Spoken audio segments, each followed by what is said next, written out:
ఈ రోజే డౌన్లోడ్ చేయండి. మీ ఫేవరెట్ షోస్ చూడండి. Hey hello all.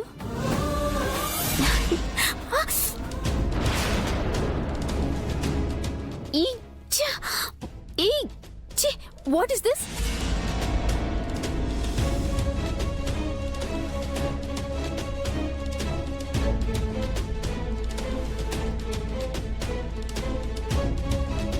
పేడ నీళ్ళతో కల్లాపి చల్లాక మిగిలిన పేడ అక్కడ పెట్టామమ్మా. అది చూసుకోకుండా మీరు తొక్కేశారు.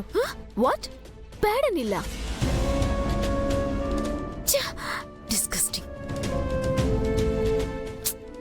ఇంకా ఏ సెంచరీలో ఉన్నారు మీరంతా? పండగ రోజు ఇంటి ముందు కలర్ఫుల్ గా ముగ్గులు వేసుకోవటం వరకు ఓకే. పల్లెటూరులో చేసినట్టుగా ఏంటి నాన్సెన్స్? ఇది నాన్ సెన్స్ ఏం కాదు సిటీ మేడం, మన తెలుగింటి సాంప్రదాయం.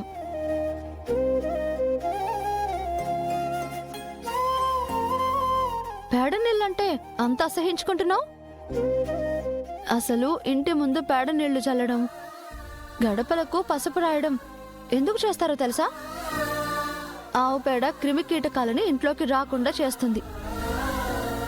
అలాగే ఇంట్లో వాళ్ళ ఆరోగ్యం కోసం అలా చేస్తారు. ముగ్గులో గొబ్బెమ్మలు పెట్టడం, పూజ చేయడం లక్ష్మీకరం.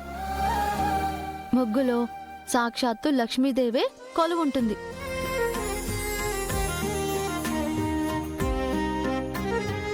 అందుకే ఏ ఇంటి ముందైతే ముగ్గుండి తులసి పూజ జరుగుతుందో ఆ ఇంట్లో లక్ష్మీదేవి కొలువై ఉంటుంది అంటారు.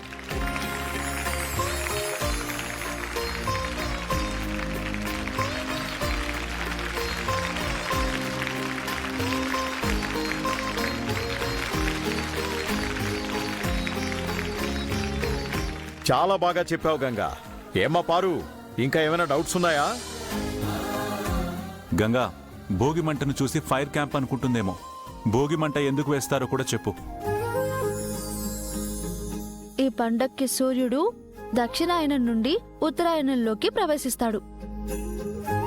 కొత్త ఆరంభానికి శుభంగా గతంలోని కష్టాలను, సమస్యలను అన్నీ దేవుడికి సమర్పించి కొత్త సంతోషాలని ఆహ్వానించడం అన్నమాట.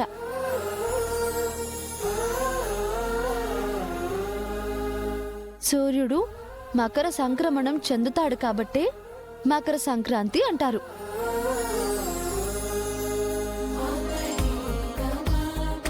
పొంగలి పాయసం కాదు, సంక్రాంతి శుభాకాంక్షలు అనాలి.